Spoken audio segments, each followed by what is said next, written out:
10 years of my life ended with one signature, and somehow he still called me worthless. Thank you for leaving empty-handed. You were nothing but a burden clinging to my success. He thought he built his empire alone. He never knew whose money kept him alive. Execute, destroy. Pull every dollar, freeze every account, and collapse his world tonight. What the? Why are all my accounts frozen? What is happening to my company? Sign it quickly. Stop dirtying my floor with your cheap tears.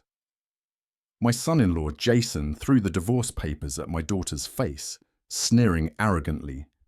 My daughter trembled as she held the pen, tears falling down onto the white paper. She had just signed, ending 10 years of her youth in exchange for freedom from her bad husband. Jason snatched the papers, kissed them sarcastically. "Thank you for leaving empty-handed. Who do you think you are? You're just an ugly duckling clinging to my skirt. Now I have a company, money, and I don't need you anymore. Go away." He thought he was a self-made business genius. He thought he built the empire he was sitting on. He was wrong. He had no idea that the mysterious angel investor who had been funding him for the past 5 years was me. And I was standing in the next room, watching everything through the crack in the door. I pulled out my Virtu phone and dialed the group's CFO. Activate the destroy option. Withdraw all capital from Jason's company. Freeze all bank accounts related to him immediately. Just 30 seconds later, Jason's phone started vibrating. The smile on his lips faded when he saw a series of red debt notifications. I'm guessing 99% of you will hear this, sigh, and scroll past, not clicking like or subscribe, even if it only takes a second. What time is it in your country, and where are you listening to this story? The air in Manhattan County Courtroom 4B was cold and heavy. It wasn't the cold of the air conditioning, but the palpable contempt that was being directed at Evelyn Vance.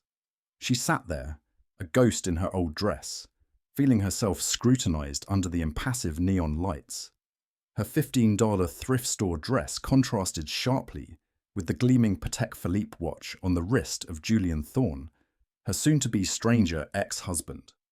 For Julian, this divorce trial was a victory parade, a place where he wanted to officially declare her worthless. Beside Julian sat Isabella Sterling, his new mistress, a woman covered in diamonds and clad in contempt. Her mocking eyes were like sharp needles. Marcus Finch, Julian's lawyer, opened with a brutal attack. He was a silver-haired predator, smooth-tongued and dangerous.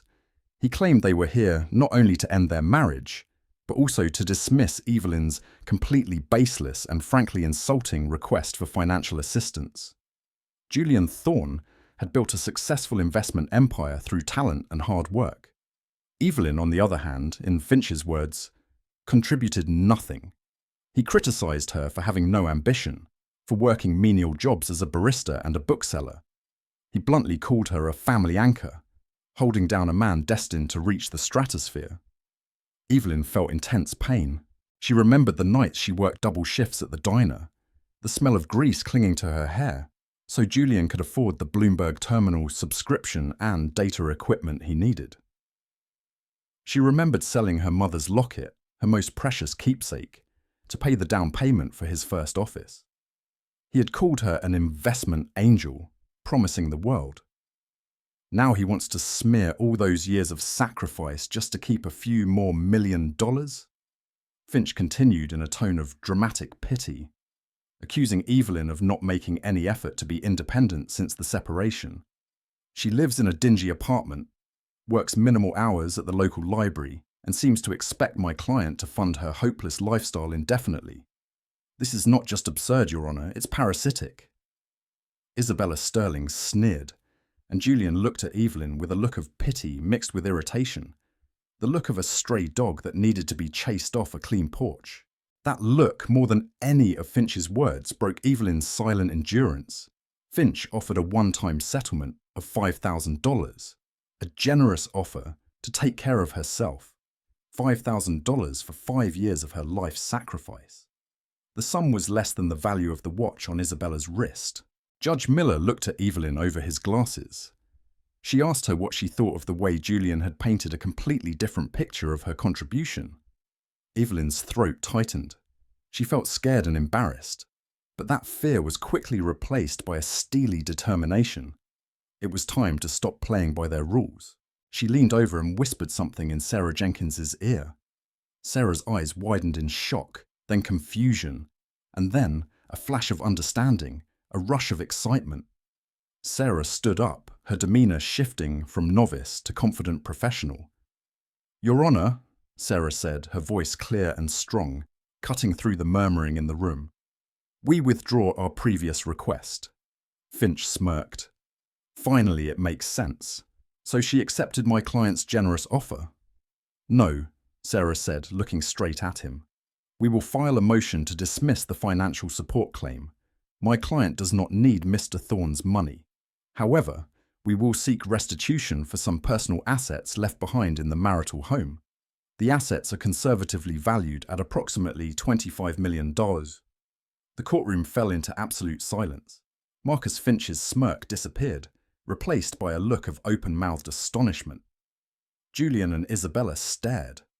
The game had just changed, and Evelyn Vance was finally ready to fight. The memory flooded back, vivid as if it had happened yesterday. It was a rainy New York afternoon, a winter rain that turned the Brooklyn streets dark and slippery.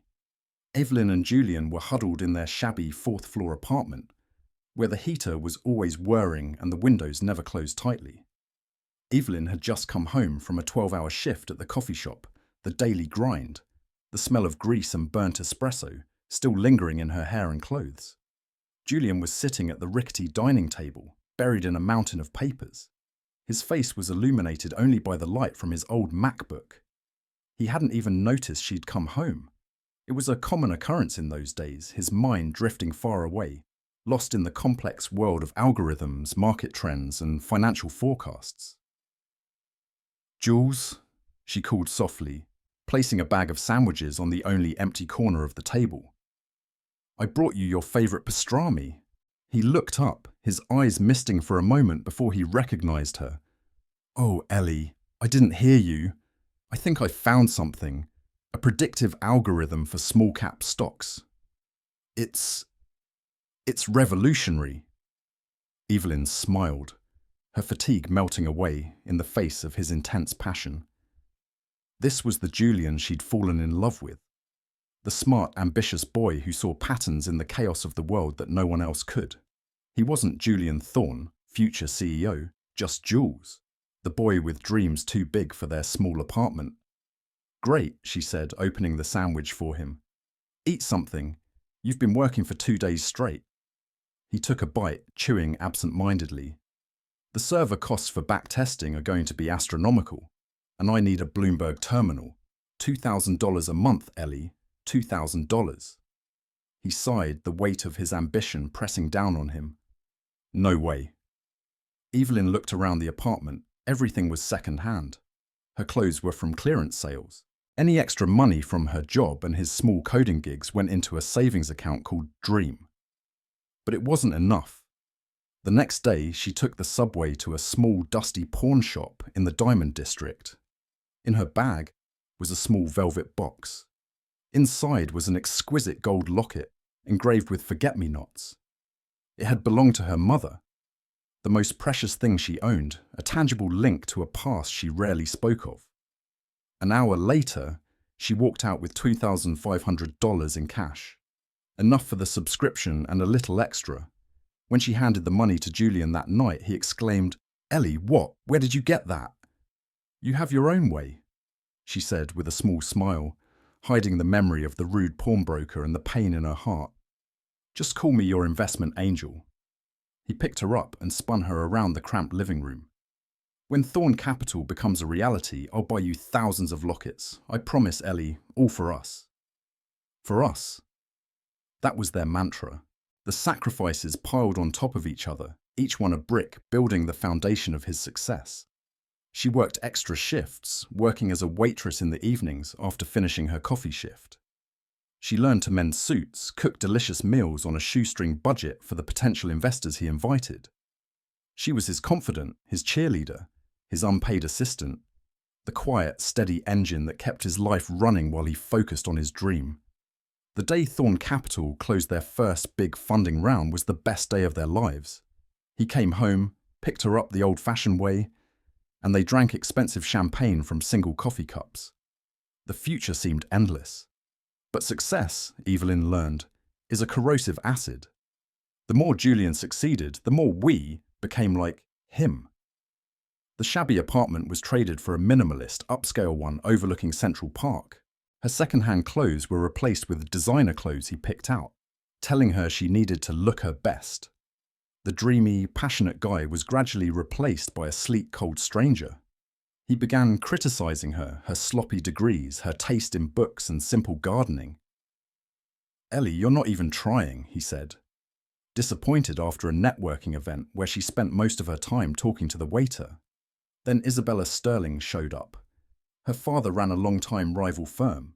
Julian and Isabella's marriage wasn't just a marriage, it was a merger.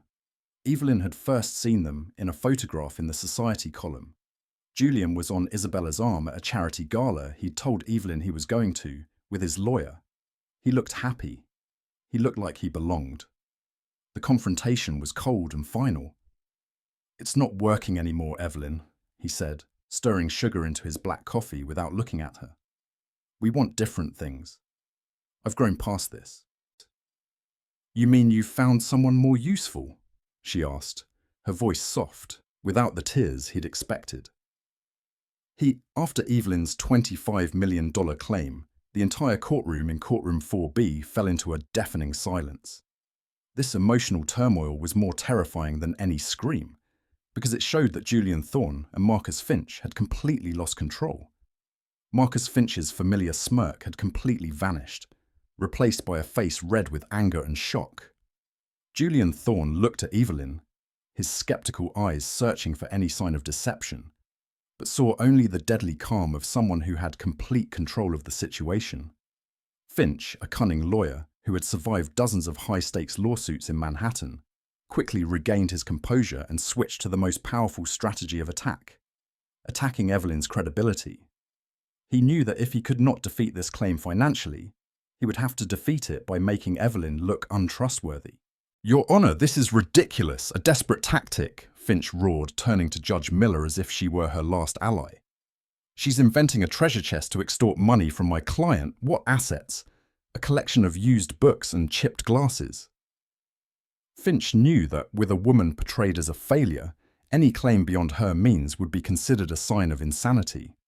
Finch bluntly accused Evelyn of being delusional, a loaded term in American law, and asked the court to consider her mental health and dismiss the entire claim. Julian laughed loudly, covering his mouth with his hand, but the laughter sounded fake, full of panic. He saw Evelyn not as his wife, but as a system error that needed to be wiped from the record. The entire courtroom, including Julian's snobbish circle of friends, believed Julian's story. A successful man held back by a worthless wife and now being attacked with crazy claims. Evelyn felt the weight of judgment. "They're calling me crazy," she thought. "If I can't prove it, then I'm really worthless." Self-doubt crept in, but she quickly quashed it. She was used to being underestimated, but she wouldn't let it happen again. Sarah Jenkins, Evelyn's young lawyer, was unfazed by Finch's anger. She realized Evelyn was hiding a big secret and was determined to see it through. She calmly presented the documents without any rush. "Your Honor, my client is not referring to prints or decorative items purchased online.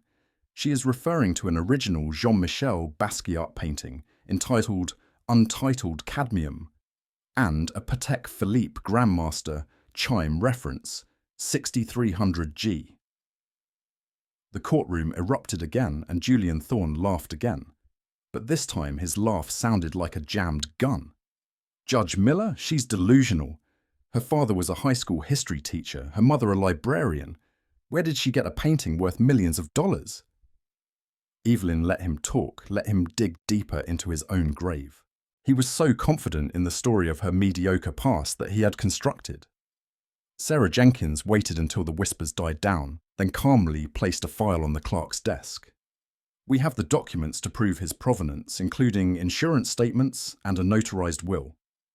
All under my client's full name, Evelyn Vance Blackwood. Julian and Finch's faces hardened. Blackwood's name dropped into courtroom 4B like a grenade. Julian Thorne, a man who had built his career on arrogance, was about to face an empire he had never known. The name Evelyn Vance Blackwood rang out in courtroom 4B like a thunderclap in Julian Thorne's ears. He couldn't move, couldn't speak, could only stare blankly at the placid face of Evelyn, the ex-wife he had just tried to portray as a useless parasite.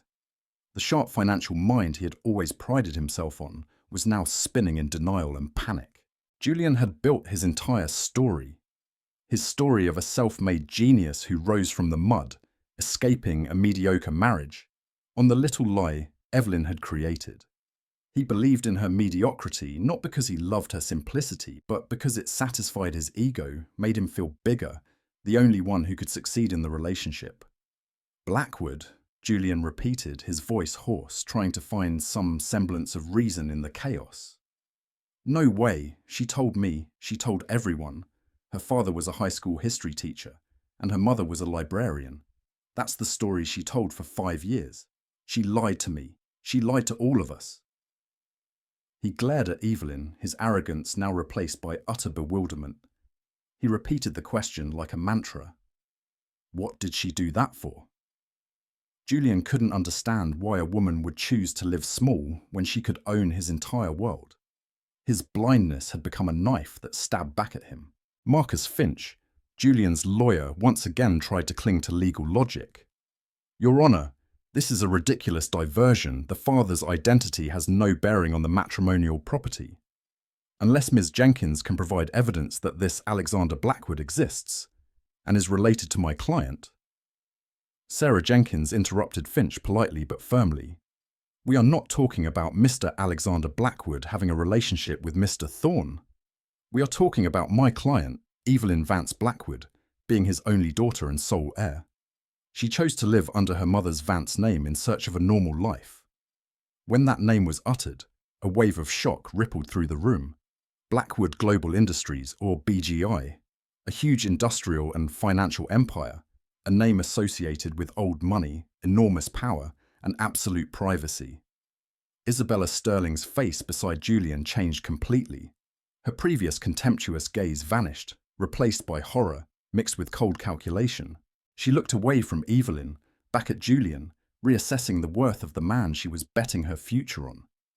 Julian realized that for 5 years, he had been trying to educate a woman whose personal fortune could buy out his Thorne Capital company at any moment. His arrogance had blinded him, accepting her lies because it satisfied his ego. The ugly art Julian had once mocked Evelyn for buying, the Basquiat, was now revealed to be a 17 million original. The bearer bonds he had thought were scraps of paper were actually 10 million worth of unmarked investments in a safe deposit box. Julian struggled to his feet, stammering, She lied to me. This is a scam. Yes, Mr. Thorne, Sarah Jenkins said, her voice low and strong. She lied to you about who she was. She chose to live a simple, hidden life, letting you shine. But her lies have ended. And now the truth will come out. She calmly presented the final evidence, cutting Finch's breath. Mr. Finch asked for hard evidence, irrefutable evidence. The name of our next witness is Arthur Pendleton. The courtroom fell into a third moment of silence, heavier than the last two. Arthur Pendleton, CEO of Blackwood Global Industries, head of an empire. Julian Thorne had insulted a wife, but now he was about to face the wrath of an empire, and their representative had just entered the courtroom. If the name Blackwood was a shock grenade, then Arthur Pendleton was a precision-guided cruise missile. He was the CEO of Blackwood Global Industries, a legendary figure in global finance. When Pendleton walked through the doors of courtroom 4B, preceded by 2 black-suited bodyguards, the air seemed thick. He did not enter. He occupied the space with a quiet authority. His presence was heavy, calm, and did not need to be spoken. Pendleton wore a perfectly tailored grey suit, not as ostentatious as Julian, but his elegance radiated from an untouchable distance, the elegance of true power, not money. Julian Thorne felt a chill run down his spine.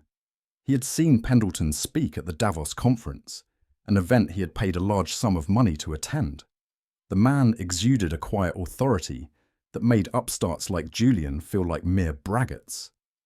Now Pendleton walked straight down the aisle, not even glancing at Julian, and stood patiently waiting to be sworn in. His presence was not testimony, but a death sentence for Julian's entire arrogance. Julian realized he had not just divorced a wife. He had insulted an empire. After taking the oath, Pendleton looked at Evelyn with a soft, familiar gaze, then turned to Julian with icy eyes. His testimony was clear, word for word. He confirmed Evelyn Vance Blackwood as the only daughter, sole heir of Alexander Blackwood.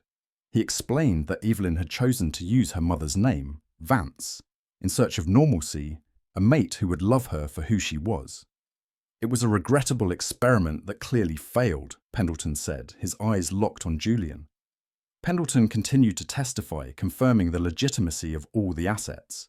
The Basquiat, which Julian had called an ugly mess, was appraised at $17 million. The Patek Philippe watch, a Columbia University graduation gift from Evelyn, was valued at $3.5 million. All of it was Evelyn's personal property from before the marriage. Julian had lost more than money. He had lost the chance to be important, the savior of a mediocre wife. He had lost the chance to be the one to whom she had given her love and her empire. He thought, "It's over. I've lost more than money. I've lost the chance to be important." Pendleton ended his testimony with a crushing blow to Julian's morals, a judgment that left the courtroom audience utterly satisfied. "Your Honor, I have watched Evelyn live a life of utter humility for the past 6 years. She did so in the hope of finding a partner who valued her soul, her mind, and her heart above all else. I have heard the accusation that she is a parasite. That is not only a ridiculous lie, but also the worst misjudgment of character I have ever witnessed in my 68 years of life. Mr. Thorne does not have a leech in his house. He has a benefactor he is too blind to see." Pendleton's words shattered Julian's spirit.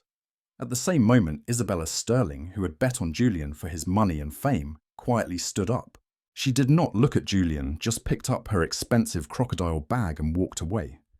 Her heels clicked on the marble floor and the courtroom door closed, soft but resounding, like the gunshot that ended Julian's future. He was isolated, abandoned by the woman he had betrayed Evelyn for. Julian watched Isabella's back, realizing he had lost not just a wife, but everything. Julian Thorne was now completely alone in the very court he had used to humiliate his wife. But the punishment for his honor had only just begun. True justice always takes time. After the Blackwood shock at trial, it was time for Evelyn to provide evidence to prove she wasn't greedy. Julian, through Marcus Finch, publicly demanded that Evelyn produce legal documentation for the $25 million she was claiming, insisting she had no legal proof. Julian had always mocked Evelyn for having no ambition or determination. He only saw a woman who accepted odd jobs. But the shocking truth was hidden in an old email, from the days when Julian was coding on his old MacBook in his shabby Brooklyn apartment. Sarah Jenkins, Evelyn's lawyer, went through each old document with her. Finally, they found irrefutable evidence. A preliminary agreement between Evelyn Vance and Julian Thorne, drafted shortly before he founded Thorne Capital. This email, sent in 2018, proves that she refused to accept a significant amount of equity, the equity she was fully entitled to for providing him with the initial capital. The subject line, forgotten in an old inbox, reads, "Reaffirmation of no equity needed." In the body, Evelyn writes, "I don't want equity, Julian. I just want a solid foundation for both of us. Call me your angel investor." The agreement proves that she believed it was an investment in love, in a shared future, not personal profit. She wanted him to succeed for us, not for her. Evelyn looks at the email, feeling a mixture of pain and pride. She thinks, "I chose simplicity to find true love. I was wrong. Now it's time to show him the value of that simplicity. Her noble act now, in the courtroom, becomes a knife back at Julian's pettiness. The more Julian proved her sacrifice, the more he was shown to be greedy and petty in court. Sarah Jenkins began to see Evelyn's integrity and determination. She was not a predator. She was a betrayed builder. To connect the financial evidence with the emotional evidence, Evelyn recalled a small detail. Before selling her mother's gold locket engraved with forget-me-nots, she secretly took a photo of it. She opened iCloud on her old iPhone and saw that the photo of the locket had been saved, a testament not just of money, but of the unconditional sacrifice that Julian had mocked. That photo of the locket had been safely stored, even though Julian believed the locket had disappeared from her life forever. That photo of the locket was not just proof of money, it was proof of a truth that Julian Thorne had denied for 5 years. With the email proving the disclaimer of shares, Evelyn not only reclaimed her honor, she had turned over the entire story of the nature of their relationship. Sarah Jenkins now had the ammunition to confront Marcus Finch. Evelyn felt the initial frantic pace of her search for the documents slow, replaced by a rush of emotion when she saw the locket photo. Then it suddenly accelerated as she realized the power of this evidence. The voiceover now had to be clear, confident, emphasizing the sacrifice, but also deep, emotional when describing her mother's locket. The narrative's transition was ready. The evidence was more than just money. It was evidence of a truth that Julian Thorne had denied for 5 years. Arthur Pendleton, CEO of Blackwood Global Industries, took the witness stand, his commanding presence turning the courtroom into a battleground. Having confirmed Evelyn's identity, it was time to inflict merciless financial blows. Julian Thorne, in a panic, tried to cling to the old story he had built. Evelyn is just the daughter of a history teacher and a librarian. He convinced himself that it was all a scam. Finch tried to take control of the situation by attacking Basquiat. Julian firmly declared that the item he had left hanging over the living room sofa was a cheap painting, a $50 poster bought online, in an attempt to disprove the value of the property. He could not accept that the item he called the ugly mess hanging on the wall was actually an original Basquiat purchased at the prestigious Sotheby's auction house.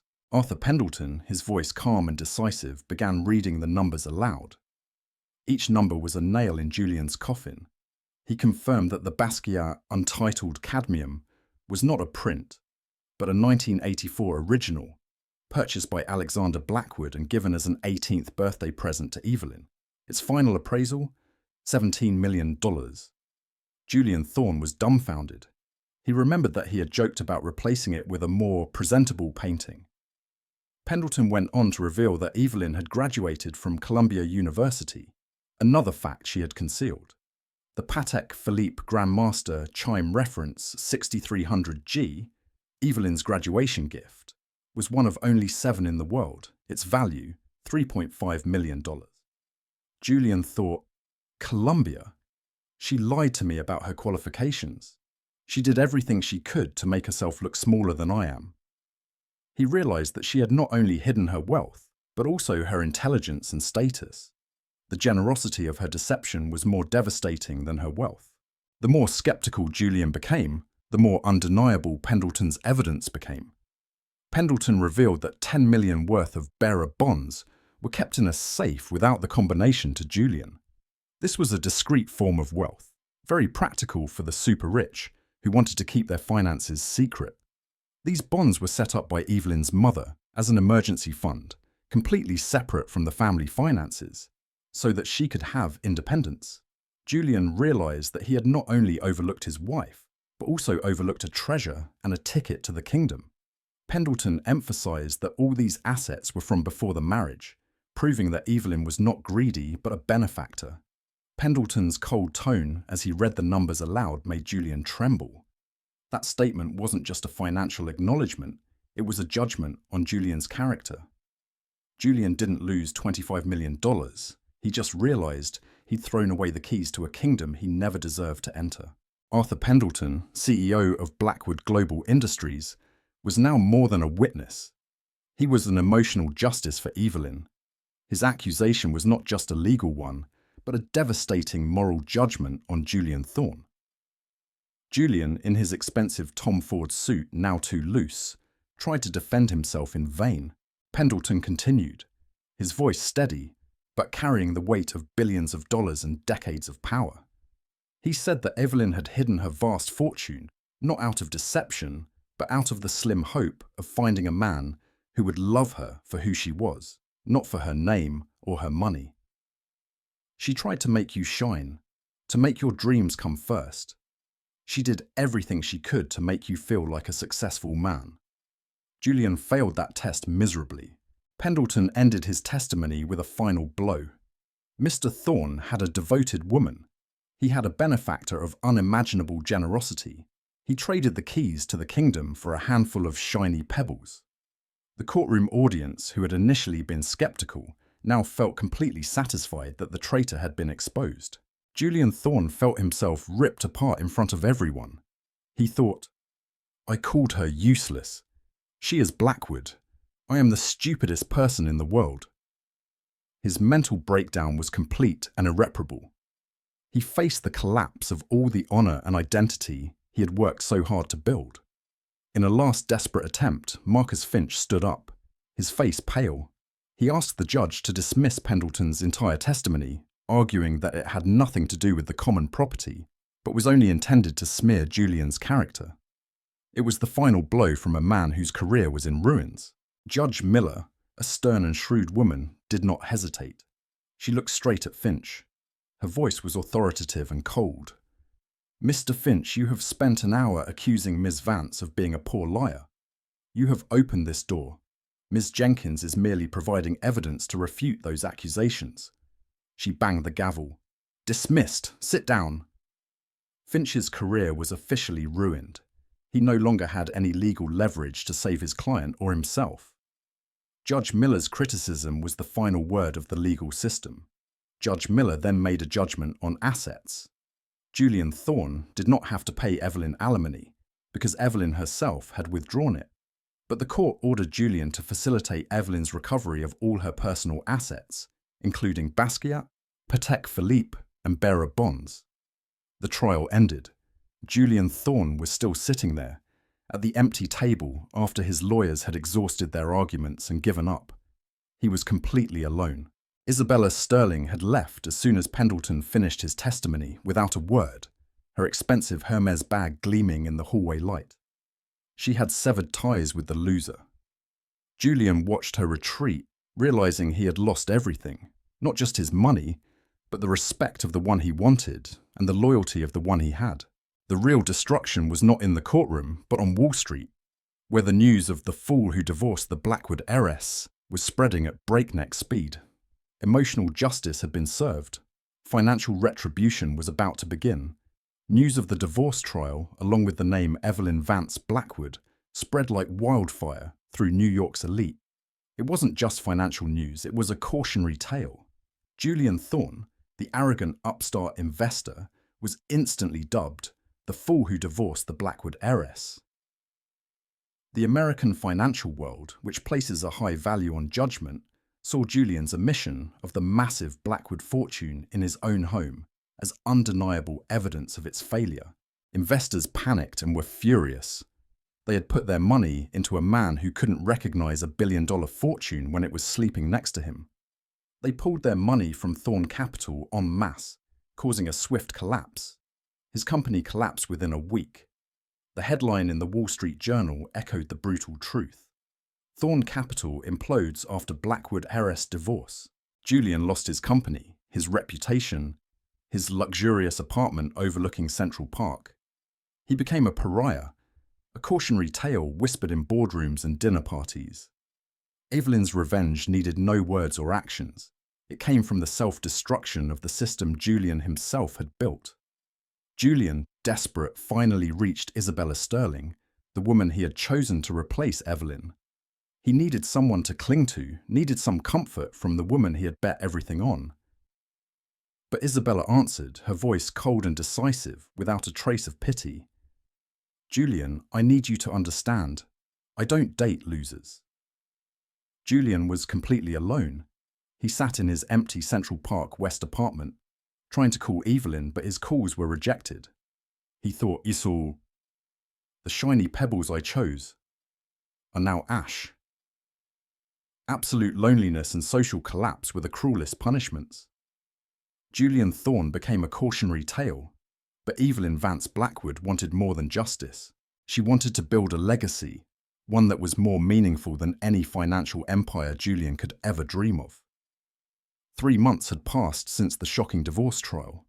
People thought Evelyn had retreated into a life of luxury. They were wrong. The bombshell had been dropped not in a society magazine, but on the front page of the Wall Street Journal. The headline proclaimed, "Blackwood heiress launches 500 million Vance Foundation." Evelyn did not use the name Blackwood.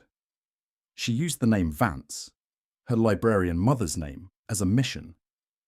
She held the press conference not in a lavish ballroom, but in the lobby of a splendid public library. The guests were not billionaires or celebrities, but poets, teachers, and community organizers. These were the people Julian Thorne had derided as common. She appeared in a simple navy dress, her hair cut sharply in a bob. Evelyn announced the foundation's mission. This foundation is dedicated to building bigger souls, not bigger buildings. Tinsao. She explained that her father had built an industrial empire, but her mother, a librarian, had built an empire of the mind.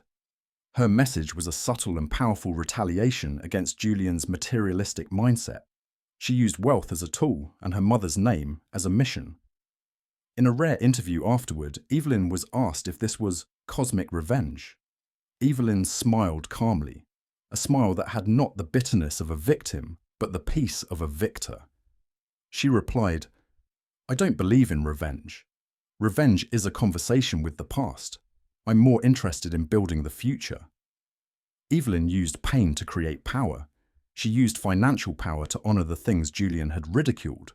She completed the process of rebirth from victim to inspirer and leader. Far from the glittering city, in a seedy bar, Julian Thorne was watching that interview on a dim TV. He finally understood. He had lost more than just a wife. He had lost a universe. Julian Thorne refused to accept defeat. He still had some power, or at least enough vengeance to make one last desperate move. Julian, along with Marcus Finch, who now assisted him pro bono out of personal resentment at being humiliated in court, attempted to file a countersuit against Evelyn. He accused her of using Thorne Capital's inside information to sabotage his company, an act of slander and business damage. Julian desperately clung to the idea that his downfall was due to Evelyn's orchestrated financial attack, not his own blindness and arrogance. But Arthur Pendleton and the Blackwood Empire's response didn't require a courtroom or an expensive trial. It came from a colder, more decisive place, legal and financial firepower. A short, cold email from Blackwood Global's legal team was enough to shut down Julian's entire countersuit. Julian Thorne's countersuit was stamped denied before it could do any damage. Evelyn had won the legal battle. Now, she had decisively changed her focus. Julian Thorne was no longer a threat, just an obstacle from her past that she didn't want to waste her energy looking back on. She had proven her mental toughness by refusing to let Julian control her emotions. Evelyn turned to legacy building. She received a draft of the logo for the Vance Foundation. The logo was an open book with a forget-me-not inside, a symbol of the locket she had sold to fund Julian. Evelyn's first act after the divorce was not revenge, but to create a charity named after her librarian mother, honoring the values Julian had mocked. Evelyn had won the legal battle, and now it was time to win the values battle. Julian's chaos contrasts with Evelyn's calm and decisive focus on building the foundation. Julian has been wiped off Wall Street, but Evelyn won't stop there. She will use her name and money to honor the values he mocked. Evelyn did not hold the Vance Foundation press conference at a swanky 5-star hotel. She chose the New York Public Library, where her mother had worked, a symbol of knowledge and cultural equality. This was the most subtle and profound revenge against Julian Thorne. The audience was initially curious. They wanted to see what the Blackwood heiress would do with such a huge sum of money. But Evelyn's guest list delivered a second shock. No Julian, no Isabella, just poets, teachers, and community organizers. People Julian had scorned as common and insignificant. Evelyn appeared in a simple navy dress, her hair professionally bobbed. She wore no glittering jewelry, just absolute confidence. Evelyn stood at the podium and announced the foundation's mission. Her voice was clear, confident, and filled with inner authority. The world has enough foundations to build bigger buildings. This foundation is for building bigger souls. So, her message was a direct attack on Julian's materialistic mindset. She explained that her father, a man of industry, had built a steel empire, but her mother, a librarian, had built an empire of the mind. "I'll use the name Vance to prove it," she said. "A librarian has a greater legacy than any billionaire." The audience's pent-up emotions turned to admiration. This symbolic victory completely separated Evelyn from her toxic past. Evelyn was asked about the foundation's name, and she answered emphatically, "My father, a man of industry, built a steel empire, but my mother, a librarian, built an empire of the mind." That delivered the final blow to Julian. The audience stood up and applauded, supporting her mission. Evelyn used her pain to gain power. Her message was the most subtle and powerful retaliation against Julian's thinking. Evelyn used her pain to gain power. But beyond the glittering city, Julian Thorne was still trying to hide from the truth and his own downfall. Evelyn agreed to a rare interview, not to talk about her suffering, but to deliver her final message. She chose no lavish setting, just a simple conference room. In front of her, a cold cup of Starbucks, a daily detail that contrasted with the vast fortune she owned. The reporter asked the question everyone wanted to hear, the question built from Wall Street News. "Is this the revenge of the universe? Did you use money to destroy the man who betrayed you?" Evelyn smiled.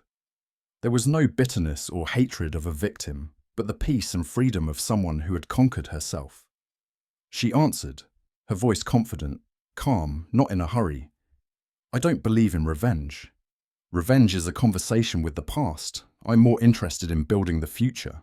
Evelyn knew that she no longer needed Julian's downfall to feel worthy, but that she defined her own worth through the mission of the Vance Foundation. She had completely freed herself from the victim role. She thought, "I chose to live small so he could feel great. That was a mistake. Now I choose to be great in my own way." She continued, her words carrying the weight of a life philosophy. "My father's legacy gives me resources, but the Vance name, my mother's name, the librarian, gives me mission." She used her personal story to convey a universal message about self-worth, about redefining success by more than just a bank account. The interview ended, and Evelyn's message spread far and wide, becoming a powerful wake-up call. She used her personal story to convey a universal message about self-worth. Julian Thorne had lost everything, but he had not yet learned his final lesson. That lesson would come from a place he never expected. He was no longer in his posh apartment overlooking Central Park. Julian Thorne, now a miserable failure, was sitting in a seedy bar in Queens, where the smell of stale beer and cigarettes hung heavy. He was stubbled. His designer shirt was now rumpled, and the cheap liquor on the bar did nothing to ease his financial and emotional pain. He was an outcast, turned against Wall Street itself after the news of the fool who divorced the Blackwood heiress broke. The dim TV screen on the bar wall suddenly showed Evelyn giving an interview. He saw her, not the shy Evelyn, but a powerful woman, talking about values, about the empire of the mind. He recognized the brutal contrast between her bright light and his dark, lonely shadow. He remembered how he had called her useless. Julian reached the pinnacle of remorse. He no longer blamed Evelyn, but realized his own blindness. His loss was no longer material, but regret for an opportunity that had passed forever. He thought, "I have lost more than a wife.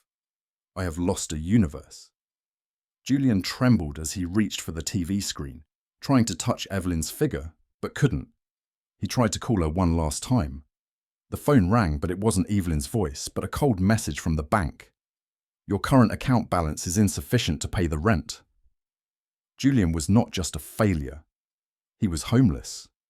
His loss had reached its limit. Justice had finally been served. Evelyn had regained her honor, her voice. Now it was time for her to build a new life, the way she wanted. Evelyn, now the head of the Vance Foundation, had completely broken away from her painful past. She had chosen a humble and meaningful place to start her new chapter, a small community library in the Bronx, one of the first places to receive her foundation grant. She sat there, wearing no luxury jewelry like a Patek Philippe watch or Tiffany jewelry, just absolute peace. Her action was not a display of power. It was a return to her mother's core values. She sat on a small chair, reading to a group of children with a gentle smile. The smell of old paper and chalk dust in the library, a stark contrast to Marcus Finch's expensive perfume in court, created a cleansing in her soul. Justice was not seeing Julian bankrupt. Justice was being free to live the life she had abandoned because of blind love. Evelyn had completed her recovery. She was no longer haunted by Julian, but focused on her mission. She thought, I entered the courthouse as a victim. I left as a liberator. As she read, she caught a glimpse of a man working as a loader near the back door. The figure, despite the scraggly beard and shabby clothes, looked a lot like Julian Thorne. Evelyn glanced at him without reaction, without hatred, without gloating. She didn't stop, didn't call out names. She just kept reading. This absolute peace was the most perfect justice. She had achieved complete liberation from that toxic past. Evelyn Vance Blackwood's life did not end with revenge. It began with liberation and an eternal message. Your worth is never defined by the eyes of the ignorant. Evelyn's office at the Vance Foundation headquarters was now filled with warm sunlight. She stood by the window, looking out at the bustling New York City below, feeling a peace that money or Julian Thorne could never buy. The freedom she found came not from the court's decision, but from the moment she decided to withdraw her request for support, refusing to let Julian define her worth. She had built a life based on dignity and a noble mission. On the office wall, her mother's forget-me-not locket, a symbol of sacrifice and unconditional love, was now framed, the logo and soul of the Vance Foundation. It was the librarian's spiritual legacy. Evelyn had overcome her past, achieved inner peace. She had learned that she had lived a small life to make Julian feel great. Now she would live a great life to honor herself. Justice had been served not just by the law, but by the freedom and honor she had regained. Evelyn's story is a powerful reminder. What do you do when your values are challenged? Evelyn chose to build an empire that no one can take away. The empire of self-respect. The court's decision is only the beginning. Recovery, the choice to stand up and build a new life, that is the ultimate justice. That it is never too late to reclaim your honor, and your values are always priceless. Evelyn Vance Blackwood's life did not end with revenge. It began with liberation and an eternal message.